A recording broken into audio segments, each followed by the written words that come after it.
Welcome to Developing Productive Comic Making Habits. So in this, we're going to be discussing how to utilize methods to be productive and maintain your sanity while being present and balancing work, life, family, and comic making. It's a whole mouthful, but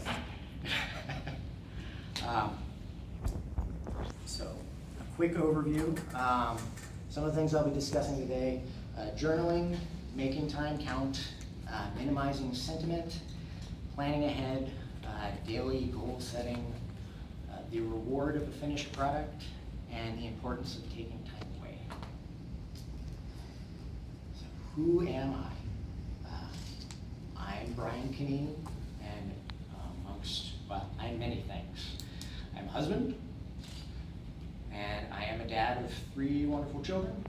And just to, make you guys not think that I'm coming at this from some crazy perspective where I don't know what's happening. I'm also a cartoonist, but I also have a full-time job as a web developer. I work at OSU for the College of Arts and Sciences. And I'm also one of the editors that produced the Columbus Scribbler, which is the free comics newspaper here in Columbus, dedicated to celebrating the medium of comics and kind of making sure that people grow and love and appreciate it. So, beyond that, I'm very tired. It's a lot to life and a lot going on in mine.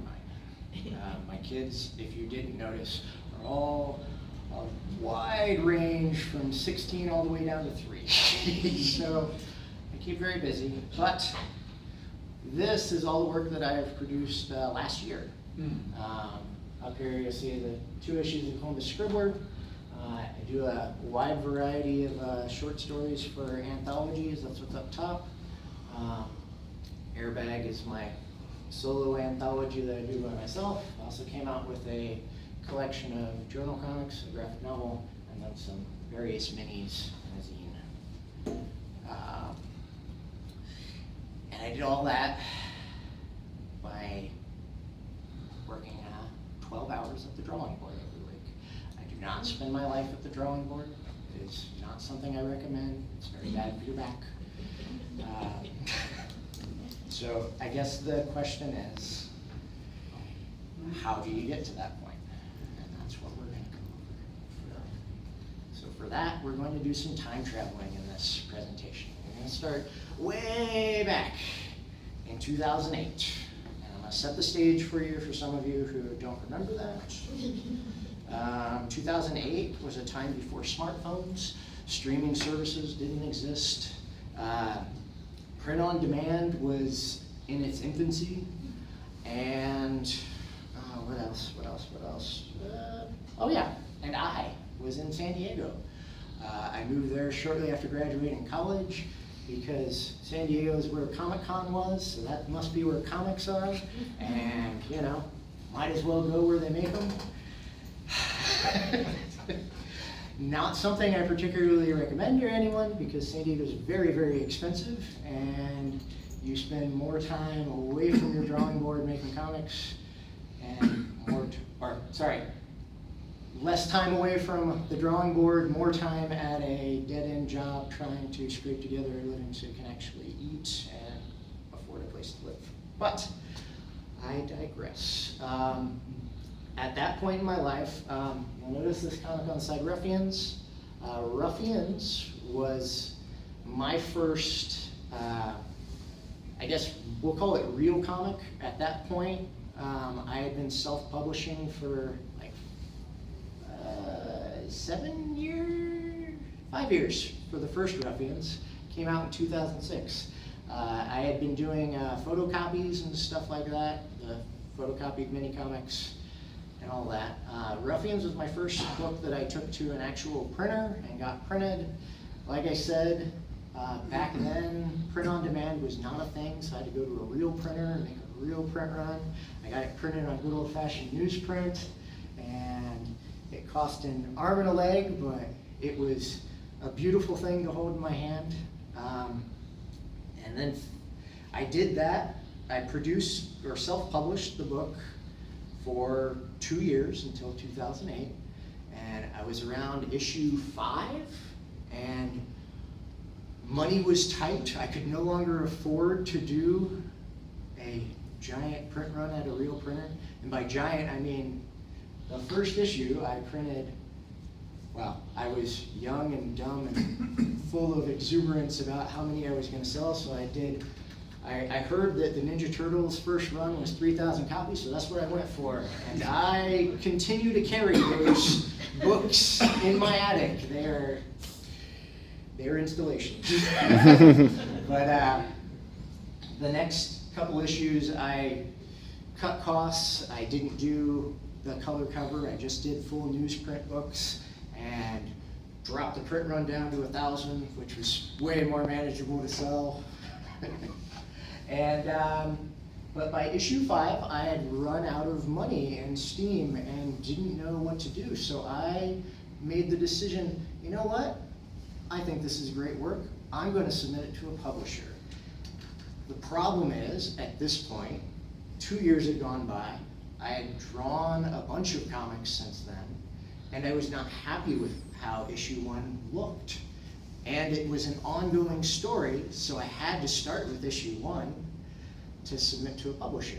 And I was embarrassed to submit that, so I decided one of my dumber moves, which was I was going to redraw issue 1 and make it perfect. Getting too precious. Now, in art school, they hammered in my head, everything you make has to be neat, clean, and perfect. So I was determined that I was going to make the first issue of Ruffians neat, clean, and perfect. And I was getting too precious. I would painstakingly try to make the perfect line, and I'd cross-hatch to the extreme. Every shadow had to be perfect, every camera angle, everything. I was just sweating over every aspect of this book. And 4 years passed, and I had made 28 pages. Not even enough to, well, you could call it a first issue, but it wasn't leaving at a good point for a first issue. So, needless to say, I needed a change. And that change actually happened for me here at Space. It was 2012, and a friend of mine had just come out with this book, Drink More Water, by Chris Monday. It's a collection of diary comics, or journal comics, if you want. Basically, for those of you who are unfamiliar, journal comic is what it sounds like. Every day for a set period of time, you draw a page of comic. It can be about your life, it can be about something that happened during the day, it can be a random thought, or it can be just absolute nonsense. But the goal is to, you know, make a comic every day, and you treat it like a diary. And I got this book at Space in 2012, and I read it, and I was like, you know what? I think I am going to give journaling a try. So journaling. Journaling is wonderful for a number of reasons. First and foremost, though, it supplies freedom. That neat, clean, and perfect thing and being precious with every line, you can't do that if you're producing a comic. If your goal is to produce a comic every day. So you learn to accept and live with your mistakes. And the beautiful part of it is that no matter how awful that comic for that day is, because some days you just don't feel like drawing, you have tomorrow to make up for it. You can, if every cartoonist, especially those who have made diary comics, has made a comic where they're like, today I did nothing, and that was the comic. And that's okay. I've done comic pages that have just been scribbles because my brain was fried and that's how I was feeling at the moment. But it was an honest thing, and which brings us to the next 2 points, which is journaling actually gives you a greater awareness of life, because you can only draw "I was bored and did nothing today" so many times before you're like, this is an awful comic. I should probably go and actually take a closer look at my life and figure out what I'm actually doing. Or I should go out and do something today so that I have something to draw about and write about. It also allows you to get more in touch with yourself, because if you didn't do anything that day, instead of making a comic about being bored, you can actually make a comic about, hey, this is what I was thinking about today, this is something that's been on my mind, something that happened in the past, but you kind of get in touch with yourself. Another beautiful thing about journaling is that it gives you the opportunity to experiment. And by that I mean, you're doing a comic every day, so you have every opportunity to try any tool imaginable to make your comic. For my first journal comic, I picked up brush pens for the first time ever. I'd never used them.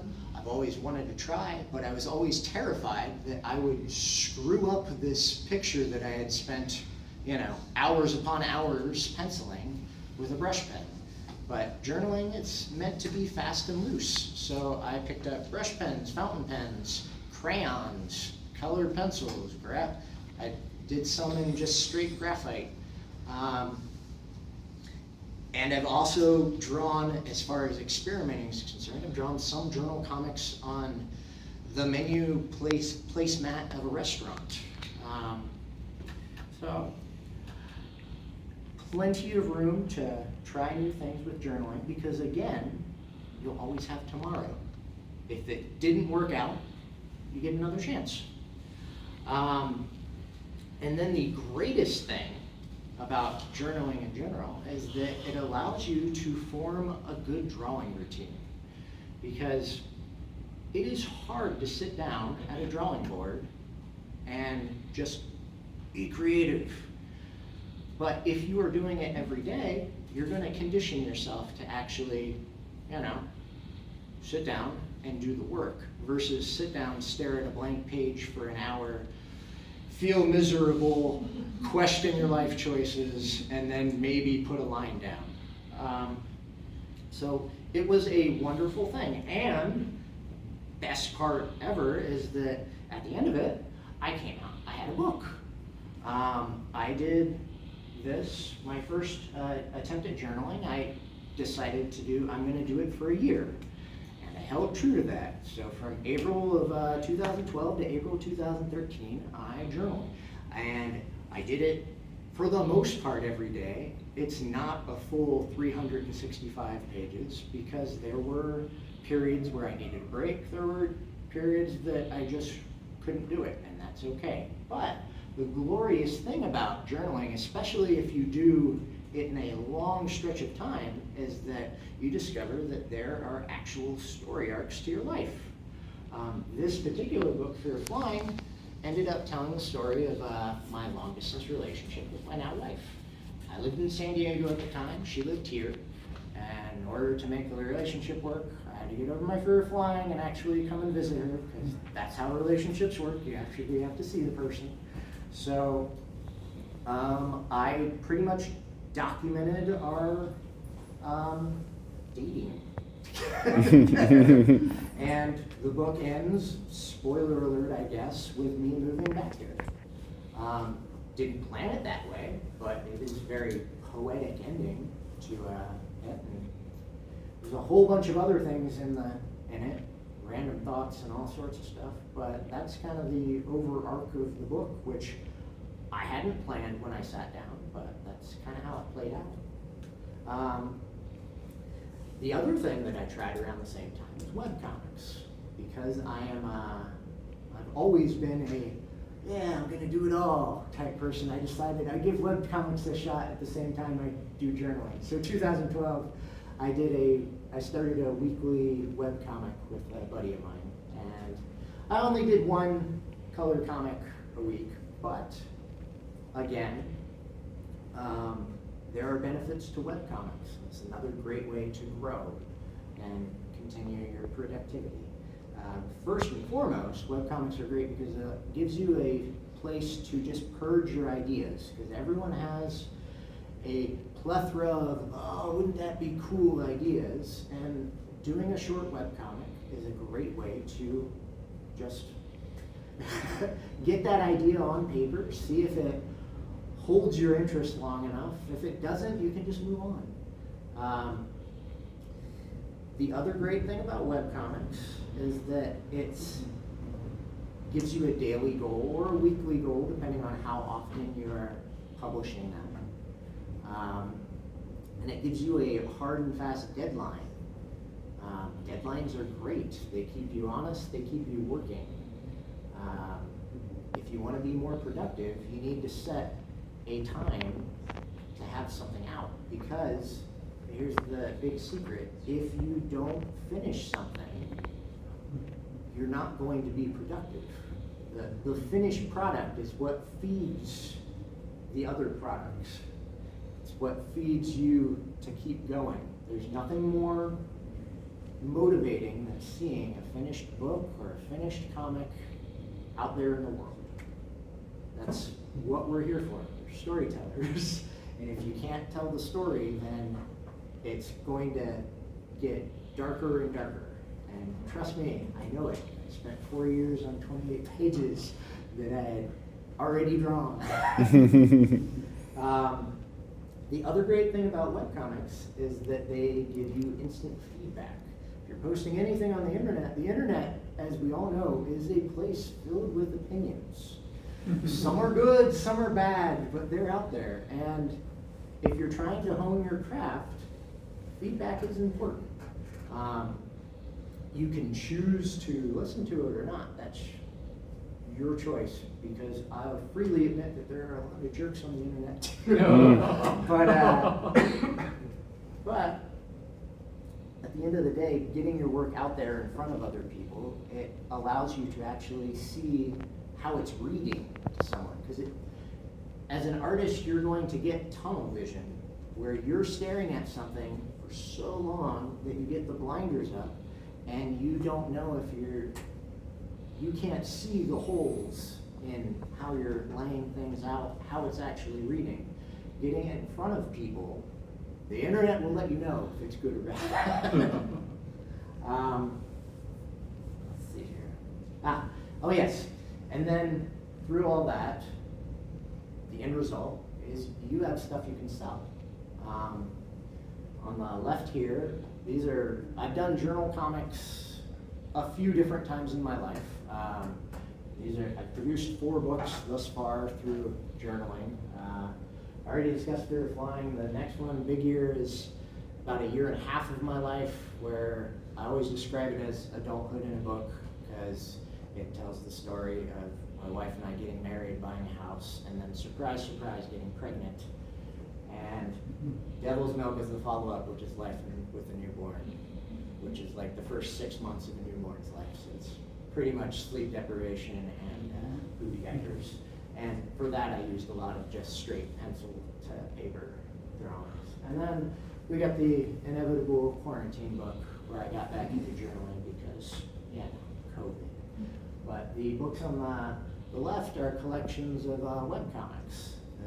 The first 2 are ones that I did, the weekly full-color webcomics, and then the other 2 are daily strips that I did with my friend. They vary from actual strips to just one-panel gags. But point being, you do these things, you stick with it long enough, and you actually have work that you can sell.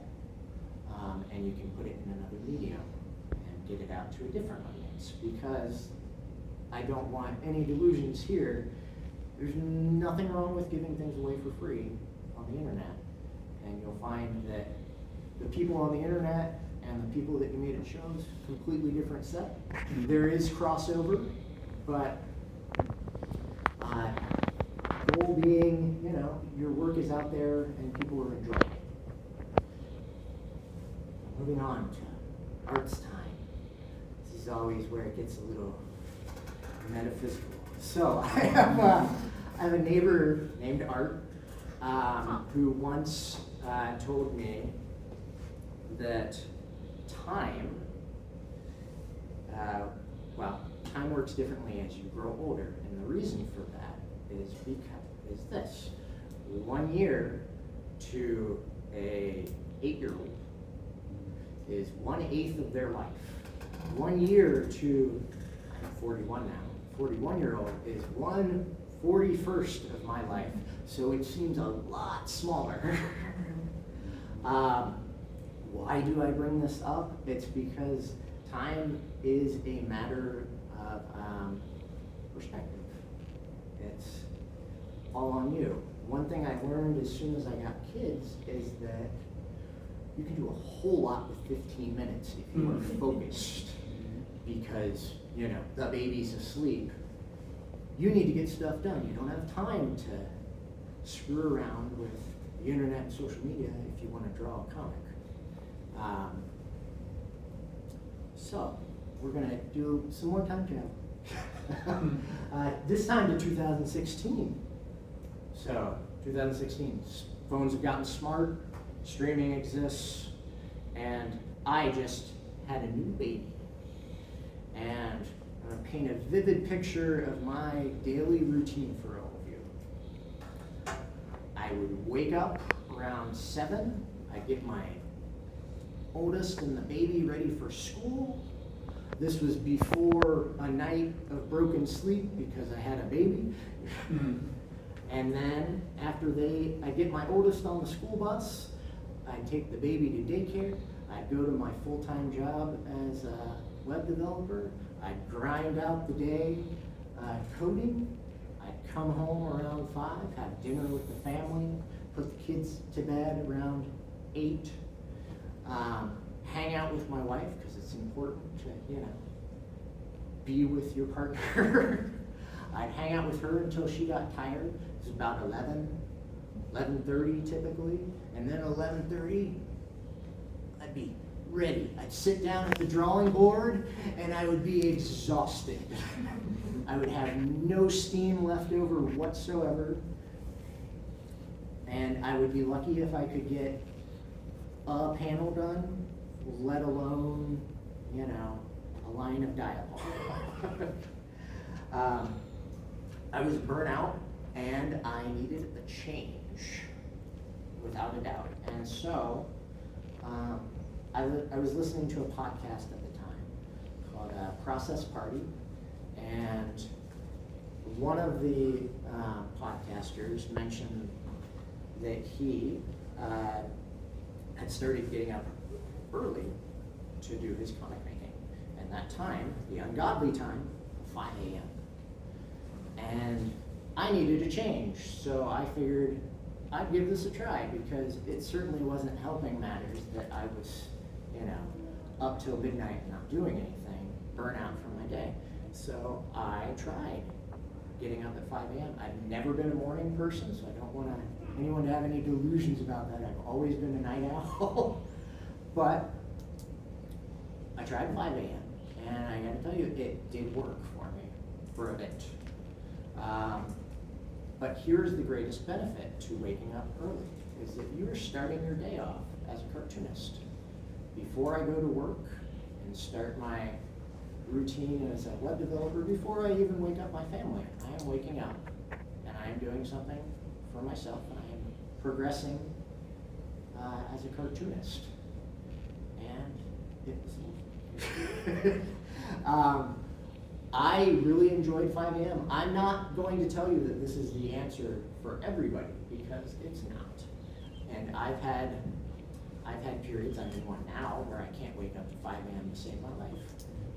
But here's the thing. You need to make time count. And part of that is figuring out a comic making time. A time that is dedicated, whether it be an hour, 30 minutes, whatever you can find in your life, to sit down and only focus on comics. Repeat that. Only focus on comics. No phone, no internet, no social media, no television. You need to be there present with what you're working on for that set amount of time. once it's done, you have the rest of the day to hang out with your family, surf the internet, binge watch whatever show you like to binge watch, hang out with your kids. But it is very important that you find a time in your day that you can just focus. Now, 5 a.m. worked really well for me for a long time. The reason for that was I woke up, the house was quiet, everyone was asleep. I got my cup of coffee and I sat down and I was just able to be there.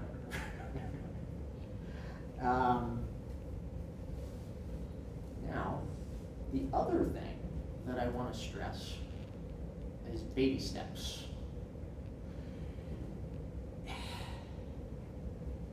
As an artist, it is very easy to beat down on yourself and go, oh, why didn't I get this page done?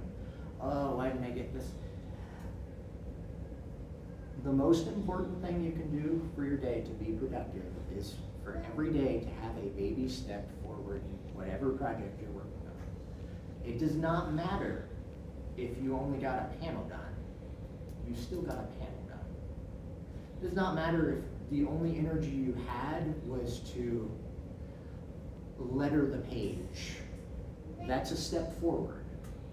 Or even draw the panel borders on your page.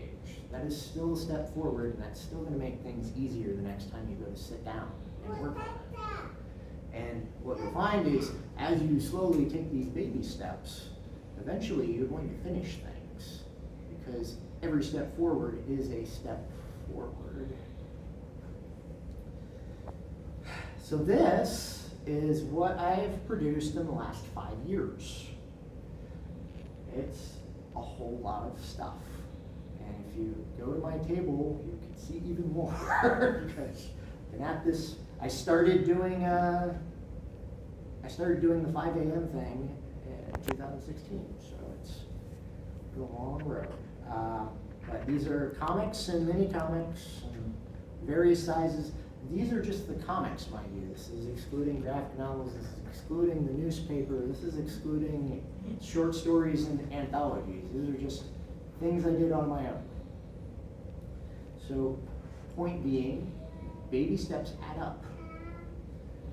And they can add up quite substantially as you get rolling and as you develop the habit of just getting into a drawing routine and sitting down at the table and doing stuff. So some helpful ways to get stuff done. I don't know about any of you, but I absolutely love checklists. And the reason for that is that it feels so satisfying to check something off. And there are a number of apps that you can use to make checklists so you don't just have random bits of paper floating around your house. I use an app called Trello. It's great. It's a good way to organize all the projects I'm working on, and it has the convenience of allowing me to make a little checklist. And I make a check marks for every page that I have in a comic, and as I finish them, I check them off, and I feel great about myself. Another wonderful thing to do is list your accomplishments. As artists, we have the tendency to get down on ourselves very easily and very quickly, and just kind of rag on ourselves. But there are lots of amazing things that I'm sure each and every one of you has accomplished in a year. What I do is I make a Google Doc at the beginning of every year, and I just write down cool things that happen. And they can be anything. They can be, I finished this book. They can be, I got accepted into space.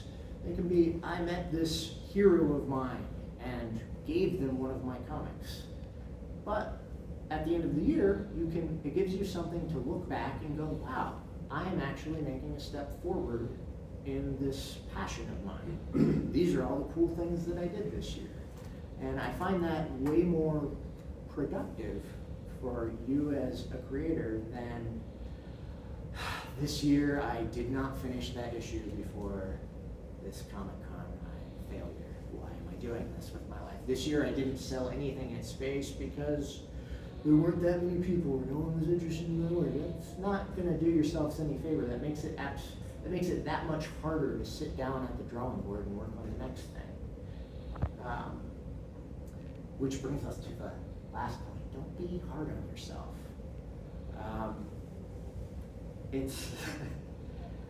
Comics are a career of people who are passionate about making comics. Comics are not something that you go to. I mean, there are a million other more lucrative ways to make money, if that's what you're coming at, that are not as labor intensive as making a comic book. So if you don't finish a page for whatever goal you have set for that day, don't let it get you down. There's always tomorrow. If a show didn't work out the way you hoped for it, it's fine. Don't beat up on yourself. So now we're going to talk about change, keeping yourself on your toes, because change is very important if you want to actually get more productive. So change it up. What does this mean? I feel like a lot of cartoonists especially get locked into this particular headspace where comics are made at this 11 by 17 size or bigger on Bristol board, and it has to be made that way, otherwise it's not a comic. That is not how it works. Especially in the digital age.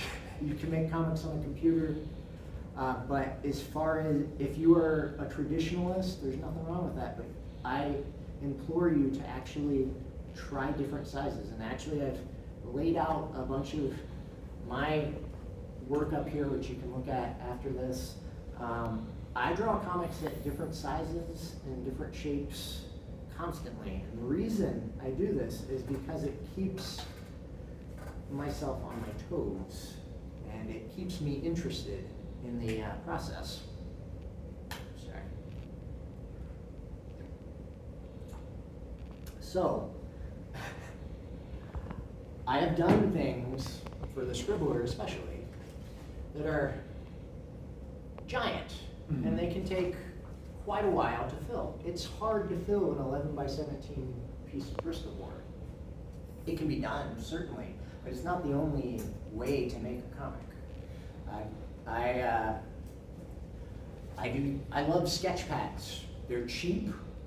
You can make a comic in them, scan them, you're done. And they're easy to carry around in a backpack, so you can draw comics anywhere.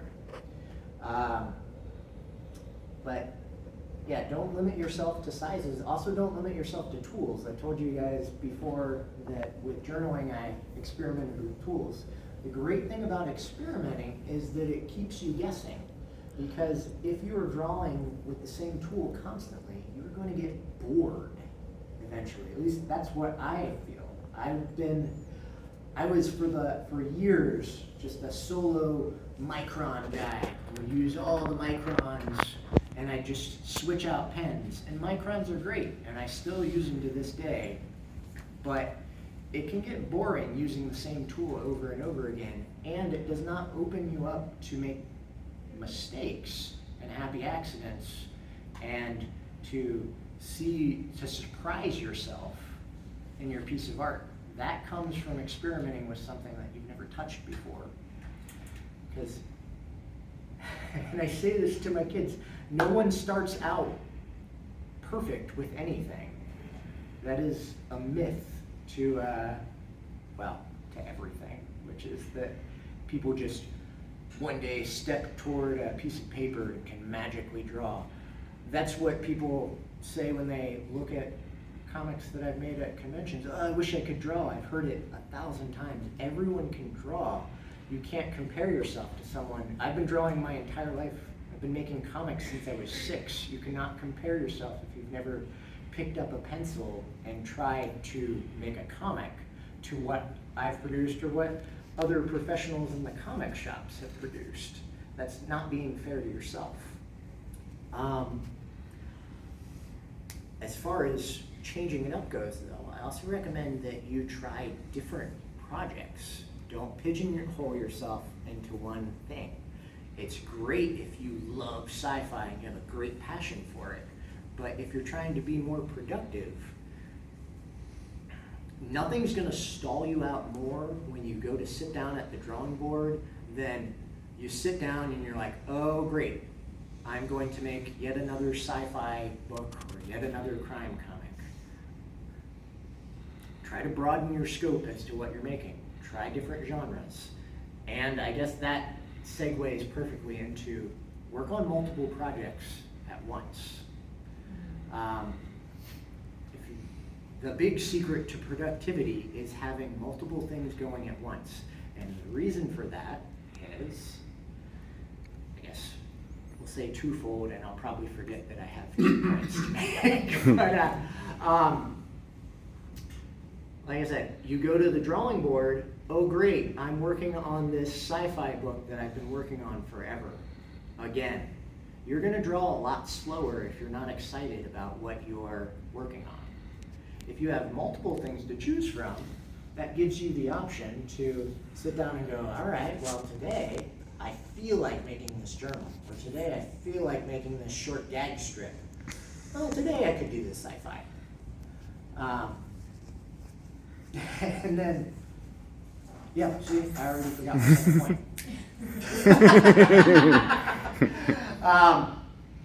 No, it keeps you motivated, and as you're working on multiple things, slowly but surely, one thing's going to be done before the other thing.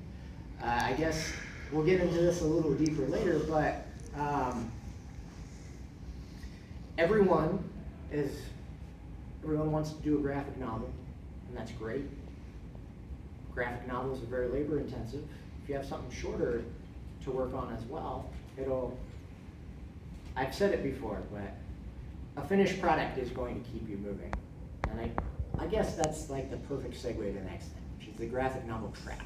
All right. Everyone has an epic graphic novel, 600 pages. They're ready to, lay down for the world to explore and feel. And that is great, and I am not trying to dissuade any one of you from making that. But what I am going to tell you is that graphic novels are very hard and labor intensive. So I'm going to give you an example. If your goal was to run in a marathon, you would not wake up one day and run in a marathon. That would be suicide. You would not survive the marathon. Especially if you've never run before.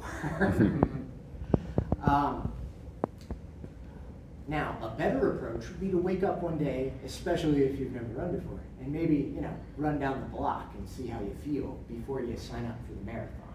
At the very least, you want to train for it before you get to it. Which is why I recommend, if you're starting, to keep things short. And this falls back into the same thing that I've been repeating, and we'll repeat it again, which is the finished product is going to keep you motivated and keep you productive. Short stories are great. 4-page story, 6-page story, you can get it done, get it out of your system, and boom, you have a finished product. You can plop it in a mini. Be done. Mini comics are great. 8-page mini. I mean, the very least, if you're considering doing the 600-page graphic novel, you should at least start with a 8-page mini just to see how long that takes you before you, commit your life to 600 pages. Because I've seen it more often than not, a lot of people give up on their graphic novels and just leave comics altogether because they're never going to finish it. Because once you get I'll tell you this, having made several very long graphic novels, once you get about 40 pages in, it doesn't seem like there's ever going to be a light at the end of the tunnel. Many comics are great. Finish 8 pages, you're done. print it, sell it. 8 pages is a beautiful page count. It's manageable, and you stack up enough 8 pages together and you can tell a huge story. But we'll get more to that in a second. But breaking things up. If you're thinking to yourself, there's no way in hell I'm going to do anything except my epic graphic novel, break it up. So this is, these are 8-page minis, 11 of them that tell a whole story that I wanted to tell. It took 2 years, I think, to tell it, but as time progressed, I was able to obviously constantly get them done. Each issue is a chapter. 8 pages are fairly easy and accomplishable, and you do it long enough and you can complete your story. This is one of those epic things that I was talking about. This is a sci-fi comic that I've broken up into 8-page minis called Plastic People. I'm on issue 20. I have it mapped out to 28 issues and then it will be done. I started it, 7 years ago. Graphic novels take a long time, but I was able to stay motivated, and I know for a fact there's no way I would be this far if I wasn't constantly coming out with a mini comic just to feel like I was accomplishing something. Because I've done the 32-page comic. It takes a long time to make 32 pages, especially if you haven't conditioned yourself to make them. And it can get very disheartening as the days and years loom on and you're still cranking away. Again, I'm a guy that spent 4 years on 28 pages. I know what it's like. But the reward is the finished product. So anything you can do to get yourself closer to getting something back in your hands, whether that's posting it online or getting a physical book, that's going to serve you the best, because there is no greater feeling in the world than to hold something that you worked on and flip through it for the first time. It is incredible. So, all that aside, time away. So, cartoonists are a notorious bunch that love to spend hours upon hours hunched over a drawing table and just do back-breaking labor trying to craft their stories. It's great, but you need to give yourself time away from the drawing board. You need to live life, because life experience is going to fuel your comic. Whether you know it or not, you can flip through a story of someone who's just been in a bubble and a story of someone who's lived, and you can see the difference right away. But the reason time away is important is you're going to need time to recharge. You're going to need time to give your body a break and give your mind a break. You need time to recover, so the next day you approach the drawing table, you're actually feeling fresh. You need time to re-inspire yourself. Take a walk, read from one of your favorite authors, read from someone you've never read before. But get re-inspired so that next time you sit down at the drawing board, you can actually produce something. So, summing it all up, focused comic making time is going to be key. Try and keep it the same time every day, because that's going to condition your body and your brain to go, oh, this is comic making time. This is the time I can be creative. And you'll find that if you keep it the same time every day, it's going to get a lot easier and a lot easier every time you sit down, because your brain and your body are going to be conditioned to actually work at that time. Baby steps forward. don't beat yourself up if you only make a panel border. Every step forward is a step forward. Just try and do something to push whatever project you're working on forward every day. And eventually it will get done, so long as you keep taking steps forward. Goals and deadlines are beautiful for productivity. I'm not saying that you should, I'm not saying that, keep it manageable and reasonable. Don't expect that don't set your goal to be, I'm gonna draw 3 pages today on top of my work life and family life, because that is going to set yourself up for failure, and that is not going to help you be more productive, because eventually if you have enough daily goals set up where you've accomplished nothing, you're going to give up. Make it manageable. Deadlines are great to get things done. Conventions are great deadline setters. I want to make a comic for space. I want to make a comic ready for CXC or Zine Sanity or whatever. They're great.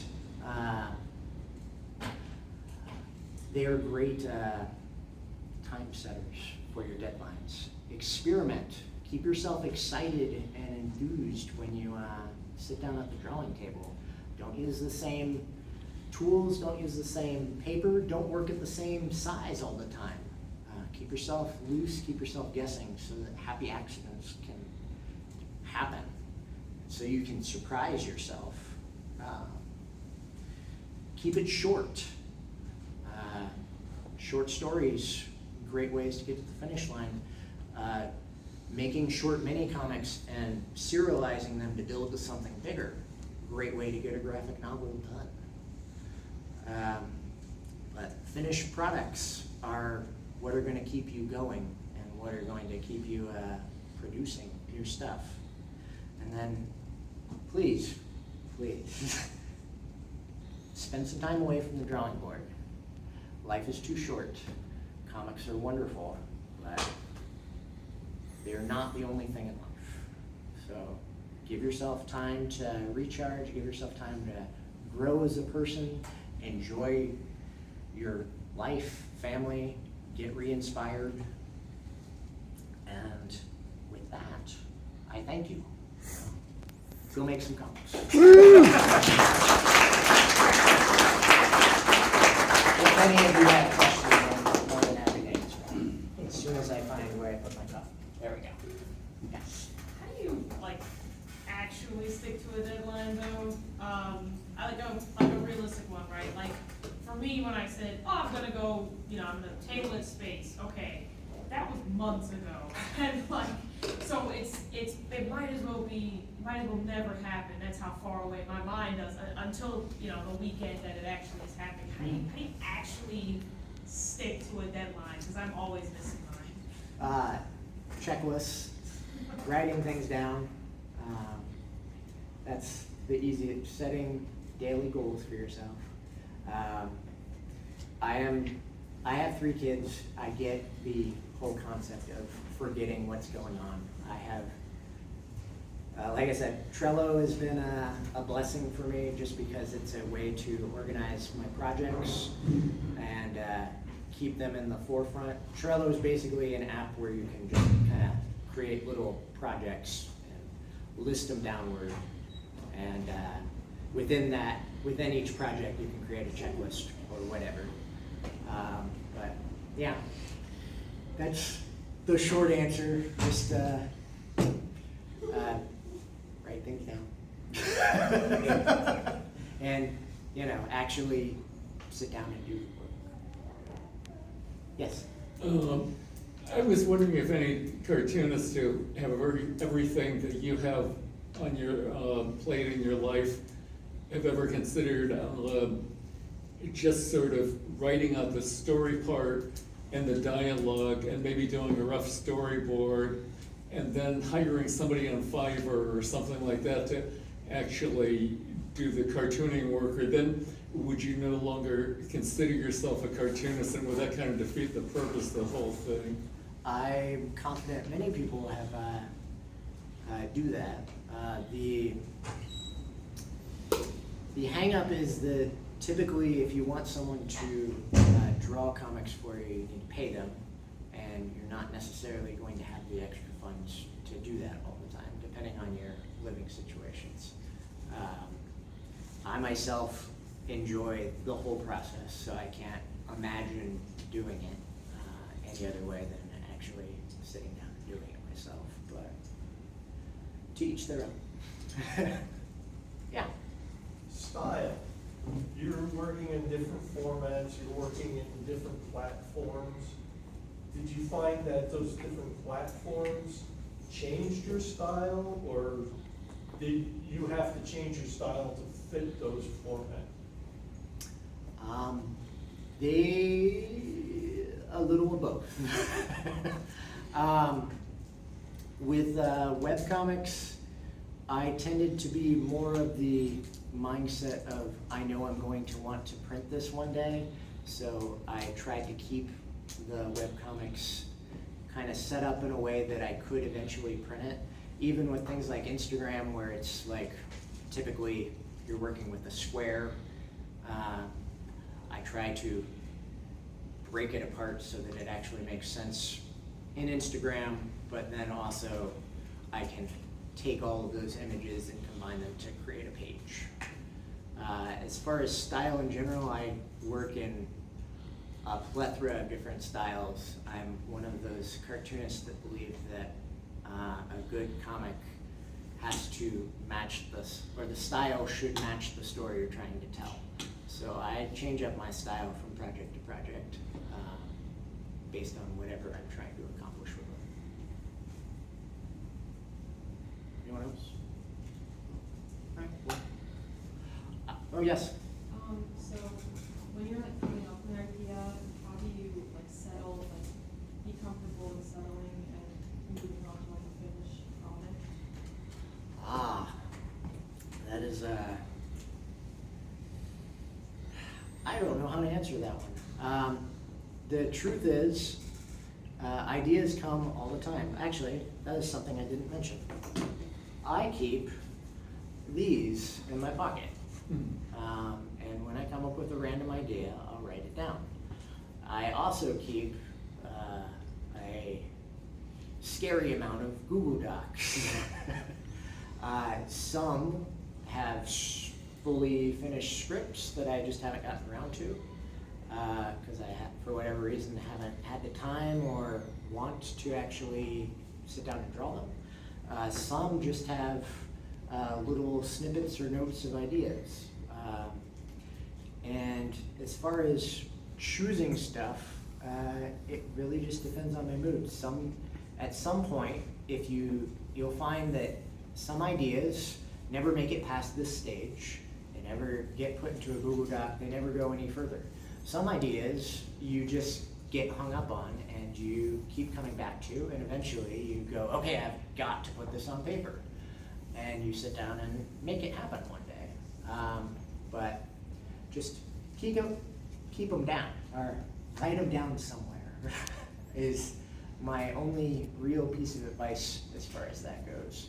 Because you'll either find that you're going to eventually make it, or you won't. Or maybe someday, years down the road, you'll flip through one of your old notebooks and go, oh, that's kind of funny, I think I'll draw it now. But the evolution of an idea to a story is a weird one that changes from project to project. So yeah, I hope that ramble made sense. Yeah. Not a question, but I also find for me, sometimes when I go to draw, I'm like, I'm just sick of being in the same space. So I just go somewhere else, either a different part of the house or, just go somewhere different, just for a change. Yeah, that is the great thing about the travel sketchpad. You can go anywhere. And I have, especially with journaling, I've drawn comics in the park, drawn comics at work, drawn comics everywhere. You don't have to sit at your drawing table to make a comic happen. Well, with that, I am at table W26, I think. If anyone wants to continue talking, I'm more than happy to. If you all want to take a look at the work up here, by all means. I'm all about demystifying the process of making a comic, because it doesn't just magically appear as a fully formed issue. Thank you all for coming out.